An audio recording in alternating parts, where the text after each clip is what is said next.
For this video, we have another identity that we have used before. We have here the limit of your cosine z minus 1 over z as z approaches 0 equal to 1. We already used this and simply used the similar concept in the calculus where the z are x's or real numbers to be true.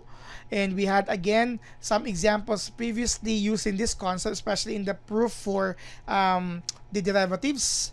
This time, let's use the L'Hopital's rule to solidify further this identity. The L'Hopital's rule is only possible if we could actually get indeterminate form in either 0 over 0 or infinity over infinity of our given limit as we try the value of z. So we have here to show first that the L'Hopital rule is actually, or L'Hopital's rule is actually possible. So we have here the limit of your cosine z minus 1 all over z as z approaches to 0. When we try our z approaching to 0, we have here cosine of 0 minus 1 over 0. Our denominator is already at 0. This time here, cosine 0 is 1 minus 1. Obviously, that's 0 over 0 indeterminate. Hence, the L'Hopital's rule could also be used here in showing the limit that is equal to 1. The L'Hopital's rule will take the numerator as f of z, let's say cosine z minus 1, and our denominator being g of z. Taking their first derivatives, what was the derivative? Again, please try to review the derivative of our cosine z. It's actually equivalent to negative sine z. Not positive, but negative. So you have here negative sine z minus 0, or simply negative sine z. Okay? Now, as for the second function, the derivative of g of z is just equal to 1. Okay?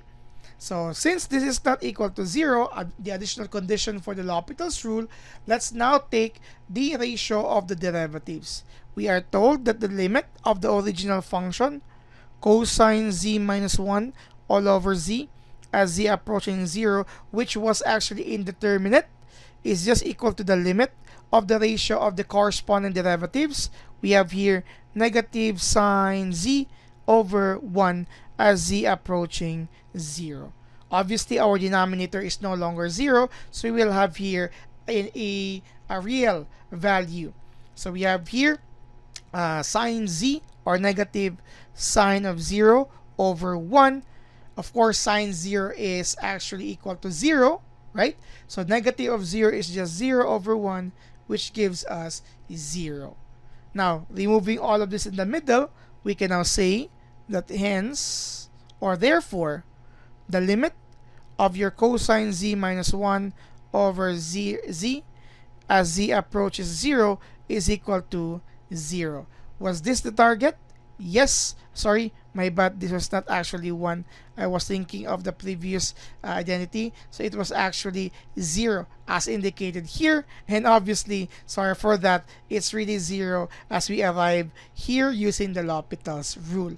This is now the guarantee that really the identity would give us 0, not indeterminate form 0 over 0, just 0 in itself. And if this would appear later on in some instances, we are now guaranteed not just as a pattern from the calculus concept, but the use of the L'Hopital's rule, we are now guaranteed that it would also give us a value of 0, not 0 over 0. Thank you very much for watching.